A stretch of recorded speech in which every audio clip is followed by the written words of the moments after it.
Okay. Hello, Robin. Um, Firstly, I'm Craig. As you know, I work for you. But for those that don't know, could you introduce yourself? I know you're a figurehead for lots of different industry groups, and you wear many hats. Could you maybe describe what you do and explain the hats you wear? Well, my main job is running a company called Bespoke Hotels, which I co-founded with Hayden Fenton 20 years ago. And we were celebrating at the beginning of this year our anniversary, just prior to this wretched COVID-19 virus hitting us all. We operate something in excess of 70 hotels when we can open them across the UK and have a number of partner hotels overseas as well. So that's most of my week, but I also chair something called the Institute of Hospitality, which runs a series of educational programs and offers a fellowship program for members to aspire to, which is partly professional accreditation, but also a wonderful way to network and celebrate your gaining experience through your career. So those are my two main jobs, and then I have about a dozen non-exec jobs, from soft drinks to online art galleries to laundry businesses. So Get involved in everything. that's Um, abundant. Now, I know that you've just skimmed over really what you do there, and you're very bashful, Robin. You've won two major awards recently. Could you tell me what they are and why you think you won Well, I think it's a function of age, Craig. You get to a certain point and everybody thinks you should clear off. As I've just been coming up to my 65th year, I've had a couple of Lifetime Achievement Awards, one from the caterer and one from the AA. The first one I had absolutely no idea was taking place, so I was there on my own when they ran out the valediction to the winner, and I listened to what they were saying. I thought, that sounds like someone who's very familiar. So I made a rule that if I ever was in that situation again, I wouldn't want to be on my own wending my way home with a little catered trophy. And so I did have enough notice to go to the most recent one with the AA last September at Grosvenor House. Ironically, you just catered for my wedding the previous weekend, so yeah. that was kind of night two of my honeymoon, was spent with 1,000 people at Grosvenor House Hotel. But it was a lovely, lovely event, and I felt very honoured and very lucky. Well, I'm sure you deserved it, Robin. So over the last, certainly I've known you, I think nearly 15 years, you've run many hotels or have restaurants in the Bespoke group, but I'd imagine since you've had or operated Bespoke Hotels, you must have been in charge of at least 100 restaurants under your leadership. What are the patterns you've seen in those that have been successful and those that haven't? A passion from the front of house team that wants to engage with the public, a tuned approach to the quality of the food. Where we've failed is where we've had chefs who've only been cooking for their stars or to achieve a certain recognition. But those who are part of this and care deeply about looking after the customers and giving them what they think the customers want tended to do a lot better. And it's just an aggregate of a series of little details. Remembering the guest's name, remembering their favorite table, putting on a balanced menu, making sure there's a daily set of specials, that the waiting team are articulate enough to be able to explain them with confidence. And if a guest doesn't like something, then immediately changing it without trying to cause an argument at the table. And critically, some other little subliminal things. Lighting is so important in a restaurant. Quite often the designer will set it up with their lighting, and then the breakfast waiter will come in the following morning, put the lights right up so they can see what's going on, and the lights stay on full all day, which doesn't give you the romantic table for two that you wanted in the evening. So same for music. Same for music, same for... but I think a bit of fun, a bit of theatre, and some joy is important to make a restaurant succeed. Mm-hmm. Were there any that you thought they're not going to make it? You just thought this is not going to work, and then against all the odds, they've just, you thought it was not a winning formula, yet it seemed to just click. or the opposite? You thought they had the winning formula and they just couldn't get it together. Well, I have to chastise myself here slightly. Before we set up Bespoke, I decided it'd be a good idea to open a restaurant in Bristol on Welshback, which is quite close to Bristol Bridge, down in the heart of the harbour, where there's a boom across the water supply, so there's a permanent high level of water. So it's a little like Amsterdam if you half close your eyes. And we found a particular building which we christened Aqua, and we opened a 150 cover restaurant underneath a former GPO telephone headquarters, which became student accommodation. The first year, I seem to remember, we turned over about £850,000. We made about £2 of profit, but we were still solvent. And the following year, we boomed up to £2 million worth of turnover. And we realized we were trying too hard with the food. Yeah. Bristol man wanted bigger pints of lager and bigger chips, and we tried to make sure the wasabi was searingly hot, and Bristol man wasn't really interested in that. So we just tried too hard, and just by easing the pressure on ourselves a little bit, the business took off. So that was partly by judgment, but an awful lot of luck as well. And I'm thrilled to say that the person who took that business on has done a much better job than I ever did, and the business is still thriving and still going. It sounds like you're saying as well to read the local market, do the local research as well. Well, you can have all sorts of national ambitions, but they always come later. You've got to get your local market working. When Raymond Blanc first started in Oxford, he started with a very local business next to a laundrette in Summertown in Oxford, with sensational food in very humble surroundings.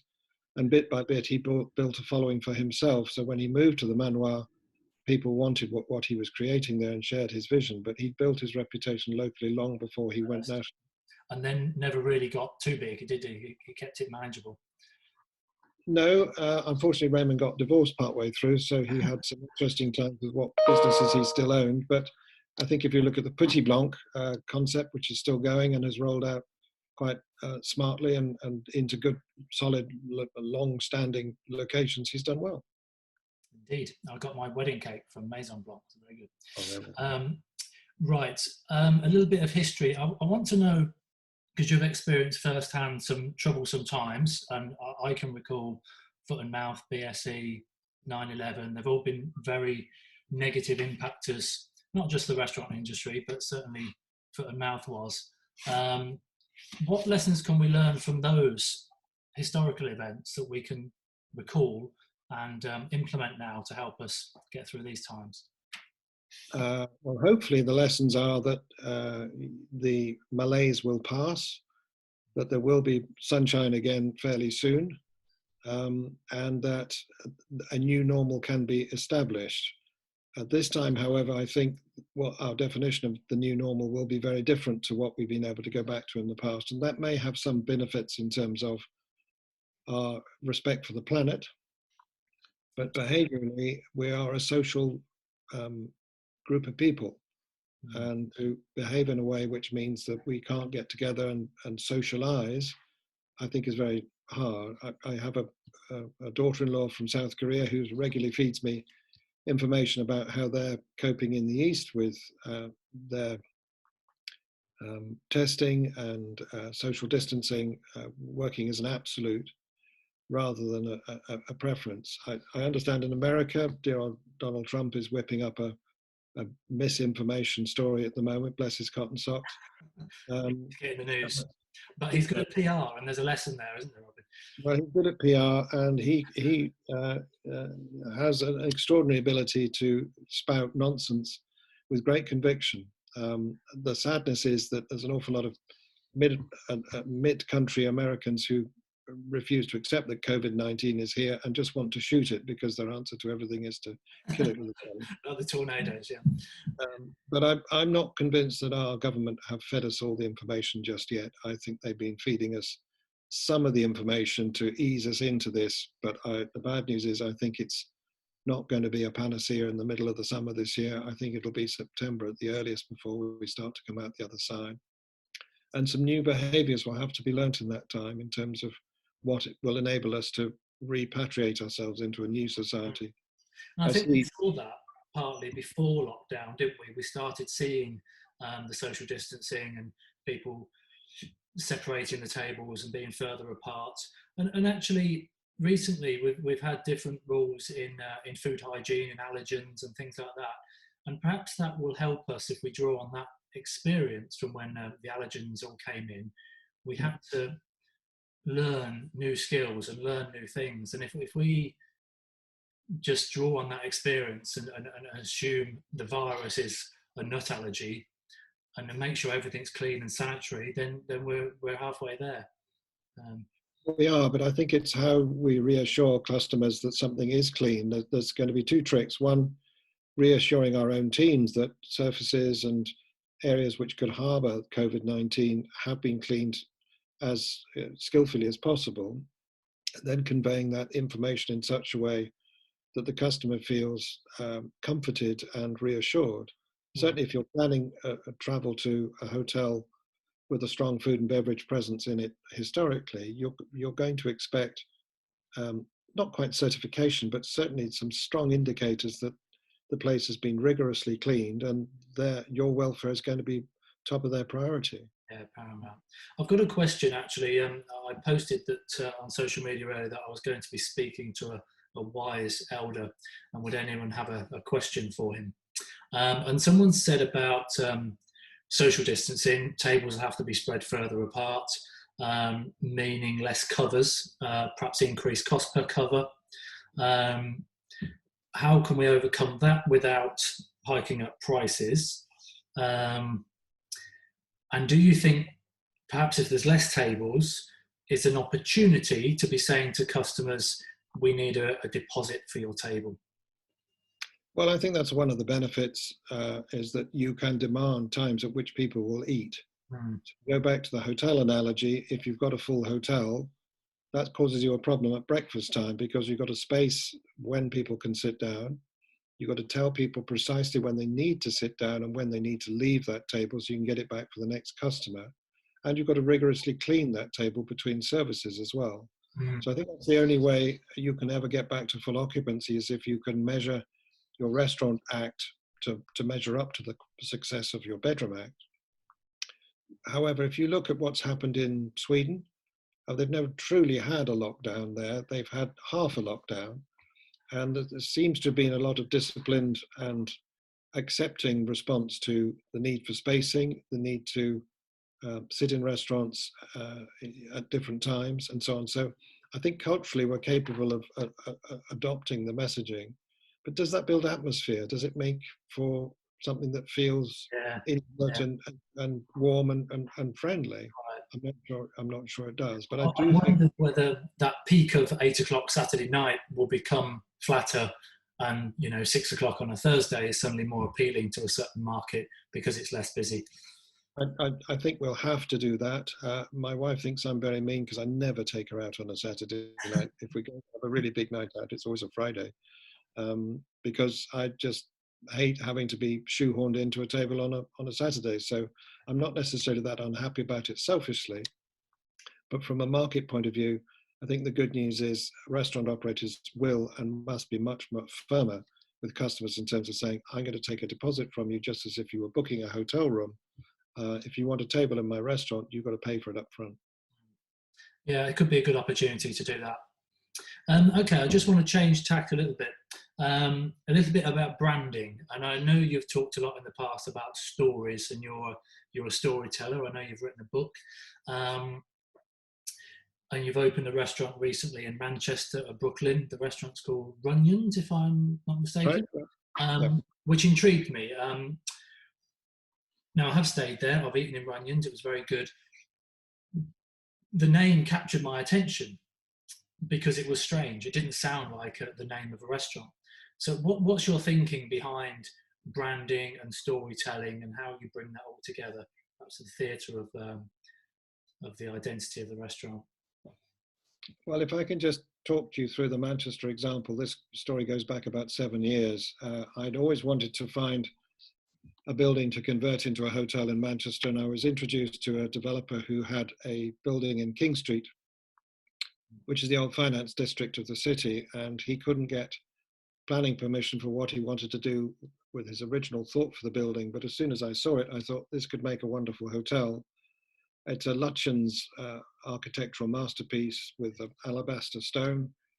And as soon as I saw it, I thought, I'm in old New York. And the working title of Gotham came along. It slipped into social media, and suddenly people were talking about it. And some were saying what a rubbish idea it was, and others were saying, I think it's fun. So I thought, well, if the name's doing all that work by itself without needing any more prompting, just by its existence, that seems to work. And we built a story around Gotham as the title for the hotel, and that started to spawn the rest of the story. So Brooklyn was a distinct decision to come up with a property which could be a sister to Gotham, have some moderately shared DNA, but in all other regards to have its own identity, as Brooklyn does from Manhattan. Once we started to research Brooklyn as a name, we discovered or rediscovered Damon Runyon as a sports writer from the early 1900s, who stopped writing sports and started writing short stories, and had a Runyonesque or Runyonese way of writing and speaking, which was great fun, always hinting at mischief and getting up to naughty tricks, and yet somehow always ending up with good triumphing over evil. And I just read relentless copies of this. If you know your musicals, then Guys and Dolls is probably the most famous iteration of one of his original books, and that's where the name came from. And we've used a huge amount of his characterization and descriptors unashamedly throughout the business. That's very clever, and it gets people talking about it. Like you said, social media, people are doing your work for you, taking pictures, sharing them on Instagram, and so. Well, I think up until recently, and bear in mind we haven't done that good a job because we managed to open the hotel and close it down within 3 weeks. We so good we named it twice and opened it twice. I think what I find interesting is sometimes you go to a hotel because you need to stay in a hotel, but if you go into a hotel because you want to, giving people a lot of reasons to want to visit you because they're curious, because their curiosity is piqued or pricked, then I think that's a great thing. And hopefully we can do a few more Brooklyns and dream up a few more good ideas as well. We'll see. Okay, well, while we're talking about Brooklyn, I just wanted to bring in the another hat you wear. You didn't mention earlier. You're, I don't know what you are, chairman of the Blue Badge Awards. I know that in the past you had your own illness and disabilities, and you've taken on the mantle of being a disability campaigner. I wouldn't say you're a disability rights activist, but you're certainly a campaigner for better access in restaurants. Well, maybe you can explain a little bit about what you do in that role, and then link it to what we could be doing in restaurants when we reopen, to rethink how we can help the visually impaired or the hard of hearing or people that struggle with stairs or any hidden disability to attract new revenue streams. Well, rule number one is not to store the Christmas decorations in the disabled loo, I guess, because that's normally what most restaurateurs do 364 days of the year. But more seriously, the organization is called the Blue Badge Access Awards.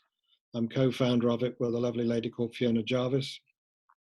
She has MS. I've had an awkward illness called Guillain-Barré syndrome, which I've made a reasonable recovery from, but I've probably got about 75% of my faculty back. But without wishing to frustrate and put fear into your listeners, this is an illness which paralyzes you. And so I was paralyzed completely from the neck downwards. And as a consumer of disability and as a wheelchairee, I discovered how crap hotels and restaurants were at anticipating the needs of people who had compromise in their lives. And there was very little emotional empathy for their lot, and how much reassurance people needed to know that if they visited a restaurant, they could get in because there wasn't a step at the front door, that they could get access, that the tables and chairs could be moved around to allow a wheelchair to come in, or that there was a menu descriptor in Braille or whatever the other malaise was. And we found one or two people have been doing excellent things, so we wanted to champion them and cheer for them. And then we also found people who um, were doing a great job in terms of design and thinking this through. If you ever get a chance to look it up, there's a website called Sesame Access, or as in Open Sesame, and they make stairs disappear so that they become a ramp for a wheelchair to be reversed into. The stairs disappear in front of your eyes, and then you come up on the top floor and appear at the ground floor level of a building which otherwise you wouldn't have access to. So lots of good examples of clever initiatives, and I just think it's a subject that I feel passionately about and something I enjoy trying to give back on behalf of. Well done The to you. Thank you. The one thing I would lodge in people's minds is that disability makes you antisocial. If you can imagine the lockdown that we're currently experiencing is almost like being disabled every day, because there's so many things you can't do, so you tend to stay at home because you're frightened that if you go to a restaurant, your inadequacies will burden other people, and you don't want to impose those difficulties on others. So it's quite a salient lesson we can learn. It is. I think, and people assume disability is someone that's fully confined to a wheelchair, but even if we can do the simplest things, like put a grab rail on a step, or remove a step or lower it, any little things like that we can do to capture more people. They're just little moves we can make to work towards a better accessible restaurant for our customers. And I suppose, you know, vegan restaurants open, and veganism is what, I don't know, 2 or 3% of the market. And people who are disabled are about 2 or 3% of the population as well. But if you can capture 100% of 3%, you're doing very well. So if you can be known for doing that and capturing that niche. I think it's not just that, Craig. It's the 80th birthday party for Auntie Nell, who's quite infirm. She is on a Zimmer frame or in a wheelchair or whatever, and you're trying to work out where to take her for that special celebration event. And you look at a series of restaurants and you decide against them all because you just don't have the confidence that they would be able to look after her and make her feel special. So if you've gone the extra mile, it won't just be the disabled customers you're attracting, it's all those people who are in their extended family who will feel better towards you, I guess. So that's the commercial. Very true. And I've always written menus with the fact that we need a good vegan choice and vegetarian choice, because it's that person that decides where the whole group dine out invariably. So it's very true. And if we could still smile slightly about it, but I am involved in a tangential way with a business called Pret a Manger, which is quite successful on the high streets of Britain. They experimented by opening a veggie Pret for the first time in one of their stores just to see what the response would be. The sales were 4 times what they would ordinarily have got out of that business. And they thought, well, that's a fluke and it'll tail off. And 2 months later, it was still 4 times. And 6 months later, it was still 4 times. So they thought, well, let's do it again. And they've now opened up a lot more veggie Prets as a distinct choice. They got their demographic right. But vegetarianism and therefore veganism eventually is here to stay. And the chef who still thinks it's all about meat hasn't got much future, I'm afraid. And I think that will be exacerbated over the few years as the price of fish and meat continues to rise, and producing food with a good value for money, which is vegetarian, is going to be a better cost option. Absolutely, it is for the business. Okay, let's wrap things up. Anyway, any takeaways for our listeners? Any takeaways? A top tip, one thing you should implement when you get back to work for profit or customer retention? I think personalize is my message. Don't just send out blanket Twitter or emails to the customers who've used you in the past post-lockdown. I would try and make a contact with each person on a one-to-one basis and make them feel that they are individually important to you. I'm sure major chains like Pizza Express and others will find their feet again soon enough. But for you with your own restaurant, it's about you connecting personally and giving reassurance to that single customer that they're going to be special to you. So that's my single takeaway, I suppose. So. That's perfect. Thank you very much. Okay, I just want to wrap it up on a high, informal note, shall we say. Your favourite sport, Robin? Rugby, followed by cricket, followed by football. Okay, and your favourite team? I like them all. My favourite rugby team is Bath Rugby. My favourite football team is Bristol City. I'm a West Country boy, and unashamedly so. Really?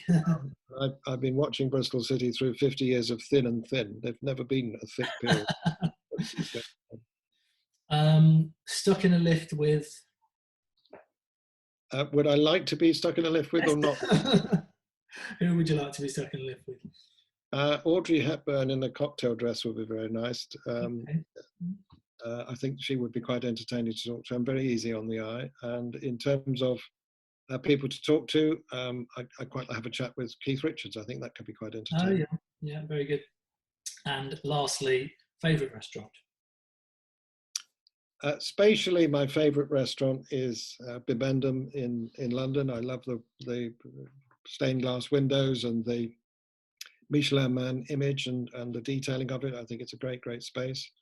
But in terms of food and service and happiness, I'm going to go for a very fashioned, unusual property, which is the Windows on the World on the top of the Inn on the Park at London. Okay. Where you get a really high standard of food, but a breathtaking aspect looking across the whole of the country. And I think it's an old-fashioned setting, but the service is fastidious, and the views are breathtaking. Perfect. Well, thank you ever so much for your time, Robin, and see you soon. Thank you so much. Take care.